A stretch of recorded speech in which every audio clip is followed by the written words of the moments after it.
Hi you guys, so in today's video, I'm going to demonstrate how to do a milk blister, and I'm going to show you a couple different ways to do milk blisters.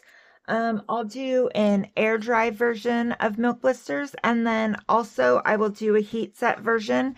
I personally use heat set, and this is a milk blister that's just on a test head.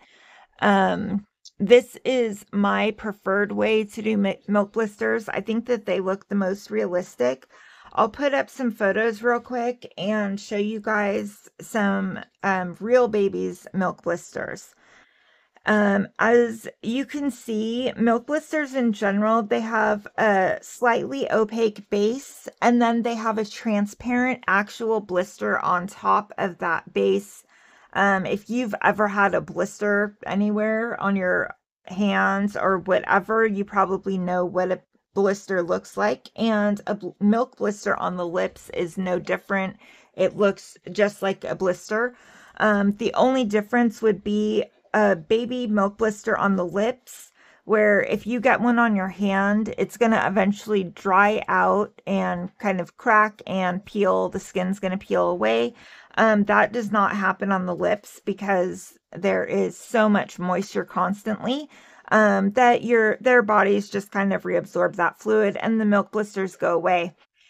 The only real reference photos I could find were this style of milk blister that I do. There is another style of milk blisters in Reborning, not in real life, but in Reborning, that is usually done with air dry products. It's very difficult, if not almost impossible, to achieve with heat set products. But it is where the milk blister is actually like cracked and peeling and looks more like dry skin. It's not realistic, but some people like it. I've actually done a couple of those at customer requests, and I don't like doing them just because I'm going for hyperrealism and they're not realistic to me. But I am going to show you guys how to do that because it is a style that people seem to like. So I'm going to just get started. We're going to go ahead. We're going to do some heat set blisters first. I have this horrendous test head. I'm ashamed to say, yes, this is my work, but it's a super test head where I was practicing major imperfections and rashing and all of that kind of stuff. But she actually has really good lips to demonstrate a couple different blister types here. My preference is to use my Milia mix to do milk blisters. For this video, I'm going to use a little bit of Flesh 08 because most of you probably do not have my Milia mix. So what I'm going to do is I'm going to use some Xodus thinning oil. And I'm just going to put a little bit of that here in my palette.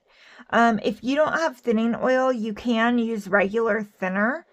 I prefer to use thinning oil just because it is, it keeps it from getting chalky. It'll just look more realistic for me.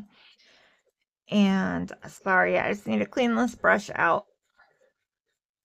I don't know if you guys can hear Tate. He just came in. He's like panting like crazy. Okay, so I have Genesis Flesh 08 here. I'm just going to kind of touch my brush to it a little bit.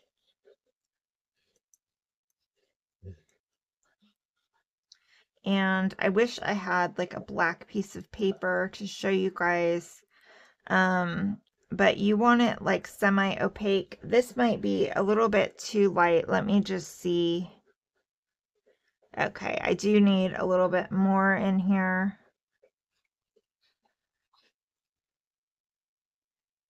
All right, that should definitely be good. And you're going to want to use a really small brush. I have a number 0 liner right here. And you'll also want a toothpick.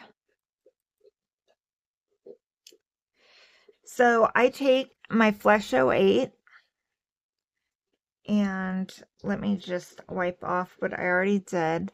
I'm going to go right in the center, this one has a very nice sculpted blister line that you can see.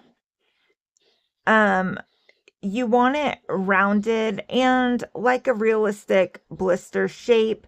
I see a lot of people who will just paint like a stripe all the way up on the lip. That is not what a blister looks like. So you want it rounded at the top. Blisters are naturally round shape. So I usually just kind of go around in a little circle here. And you can see that is going to be the base for my blister. She also has some really great little blister lines here. So I'm just going to go ahead, I'm going to wipe some of this off my brush. And I'm just going to gently go over these areas to do these little side blisters as well. And we can do a few on the bottom, just on the little raised portions. You don't want them to go all the way to the outside of the lip.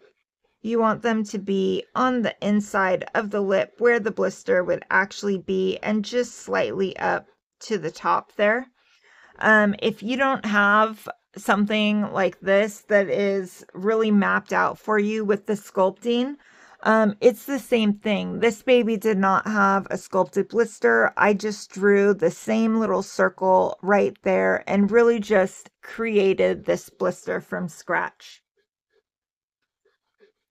So I have my white outline for my blisters here, and I'm going to go ahead and bake this. You can bake it all the way. You can just bake it for a few minutes. If I was using regular thinner, I would have just let this flash off for a little bit, but because I'm using oil, it'll take a very long time to flash off completely. So I'm just going to pop this in the oven and bake it at 265 for just a few minutes. All right, so I have Ruby's head out of the oven here. The white is cured. You can use a variety of different mediums to do this with, but you want a clear medium. I usually use Satin Varnish, but you can also use Art Dewy Skin. You can use Art Matte Skin. Even though it's matte, when you put this on thicker, it has a bit more sheen, and it's transparent. You can use Thick Medium that's transparent, Xodus Satin Tex, whatever varnish or medium you have that's heat set that is clear will work great for this. We'll go ahead and let's just use some Thick Medium on this, which is my favorite to use. So you want to just take your toothpick here, and you're just going to basically get a little round blob, oblong blob. You want a little blob.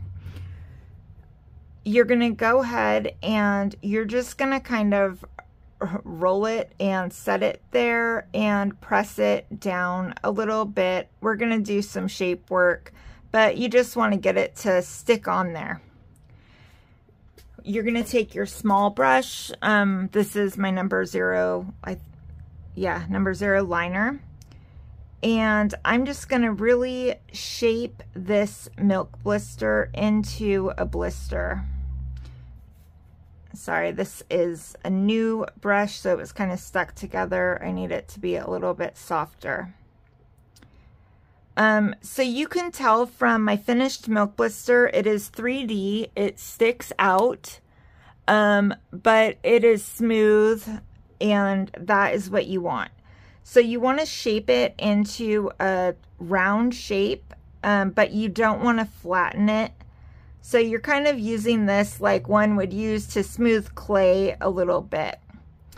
You want it to transition down and get flatter as it goes towards the inside of the mouth and the sides. So I usually just use my brush, kind of go around in a circle and brush down a little bit here. You don't want any lumps or bumps. You want a nice smooth round circle, like so. And that one looks super, super nice. So that is it for that center blister. For these side blisters, like in the photo where they have the side, you're gonna do the same thing. You're just gonna shape it a little bit differently. So you're just gonna take some of your varnish and kind of put a little line of varnish on there. And you're gonna take your brush, and same thing, you want it to be standing up. You want that 3D effect, but you want it to be smooth into the vinyl. So you're just gonna smooth it into an oblong shape instead of into a circle like in the center. And when you're done with that one, you'll go ahead and do another one. And I usually, when I'm doing any of those, I just kind of twist my toothpick like that, and it just kind of rolls it right off. And we're gonna go ahead and shape this one.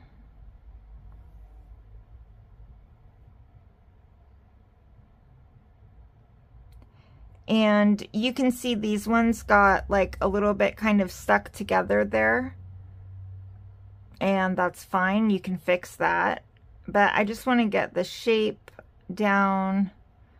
That one looks nice. I'm just going to take another toothpick here, and I'm just going to run it right into the center and just separate those two. And then if I need to fix the shape of one, you can just fix it and do that. And then you're just going to repeat that process on these other ones.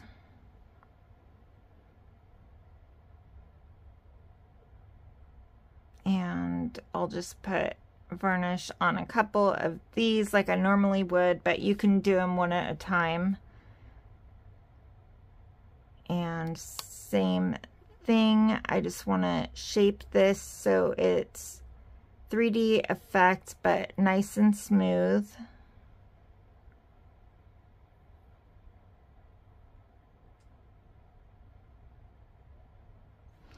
And then I'll take my toothpick again and just kind of clean the center and sides up a little bit where I need to.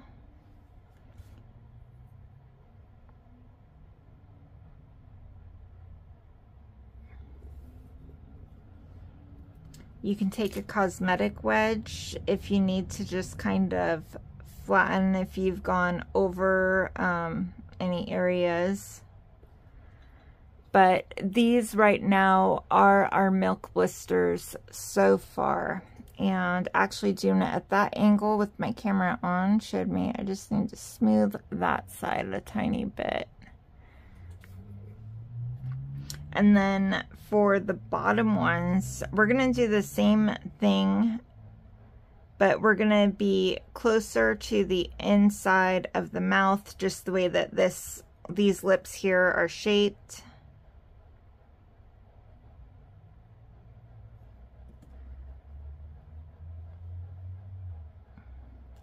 These bottom ones, I really wouldn't recommend doing if you don't have like the right mouth shape. I wouldn't do these ones on a closed mouth, these bottom ones. Or, I don't know, I mean, you can do them if they're not sculpted there, but they don't always look good. The top usually looks, you know, good. You can create that if it's not sculpted right, but I would just, you know, be mindful of what sculpt you're using if it fits the sculpt that you're doing it on.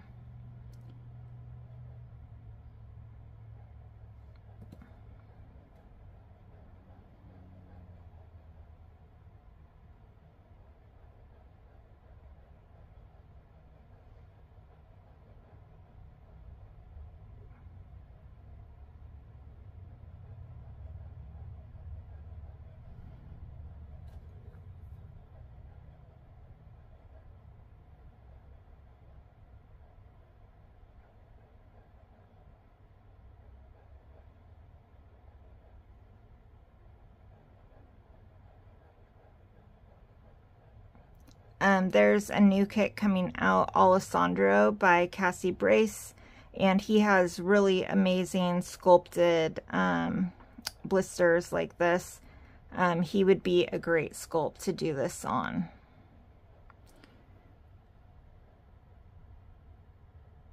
All right, so then I'm gonna go ahead, I'm gonna use my cosmetic wedge, just clean up the front there. Here are our milk blisters, and I'm gonna go ahead and bake these. You wanna bake these with whatever your varnish instructions are. You know, mine are gonna be 265 for 9 minutes. If you're using a different product, you know, they can go all the way up to 12 minutes. So just be mindful of what product you're using and what the bake time is. So I'll bake this. And while that's in the oven, we'll go ahead and get started on the air dry versions. This product I like for milk blisters. They're gonna definitely be way more opaque because there aren't really any clear air dry products that work well for this. Like if you can find a clear varnish, it's usually a lot thinner and it doesn't hold as well. Reborn FX skin texture though, it does create good milk blisters. They're just a little bit more opaque. So to do a regular milk blister, sorry, I'm like struggling to get a toothpick here. You want to mix this up every single time that you use it. It's going to be pretty much the same principle, but we are not putting paint underneath it because these products are opaque. So I would just go ahead and dab some of this on like so. I have a small brush. This is a zero liner. I mean, a zero round, I think. And I'm just going to go ahead and shape this. And so you will notice, again, with the air dry, this one is going to be definitely more white. When I was using air dry like 10 years ago, I feel like there were some better options. There were some clear varnishes that worked that have been discontinued since, but they were pretty good. Okay, so same principle, you know, you're just doing a little round circle there and shaping it out. And so you could do that as a blister, no problem. I'm going to show you, so this has to kind of air dry a little bit, and then I'll show you how to do the other one. I'm using Ultra Matte Gel. You can do this with the regular matte gel products too. These, you can tell, are very, very opaque, and we don't have another lip, so I'm just going to show you on the head here. You could just go ahead and do a little round spot again and just kind of shape it.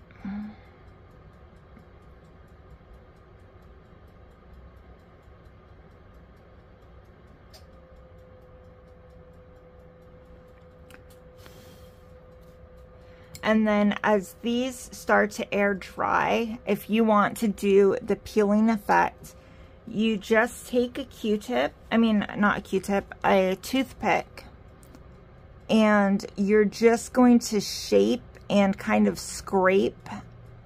This obviously isn't air dried enough for me to really demonstrate. Maybe I can do it with this one a little bit better. You just kind of scrape it, and that will give the illusion that it's dry peel, you know, peeling skin. The more this starts to air dry, the easier it is to shape. When it's all the way dry, you can't shape it at all. So you want to kind of find that happy medium where it's more dry than this, but not all the way dry. This one would look pretty good. This one is definitely going to be white. You know, you'll be able to tell that it's not a real blister. It's just a different effect, but it's a totally acceptable effect. A lot of people create blisters like that look like they're peeling or dry. It's really like a style realism preference that is totally up to you and your customers, what your preference is. So I'm going to go ahead, I'm going to let this air dry a bit, and then as soon as the other lip is out of the oven, I'll go ahead and show you what those look like. Alright, so Ruby is out of the oven here. Here are her Milk Blisters. And here is our test head, which is pretty much all the way dry now. Still have stuff on my fingers, but it's pretty much dry.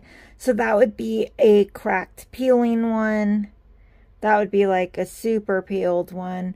But you can see like the colors difference, even with, though this one has paint underneath, it still looks more transparent than the air dry version. So for Milk Blisters, I really prefer heat set. They just look a lot more realistic to me. But it's, you know, personal preference, whatever style you prefer, whatever products you prefer, you can create Milk Blisters with both. All right, I hope that was helpful, and I look forward to seeing your Milk Blisters.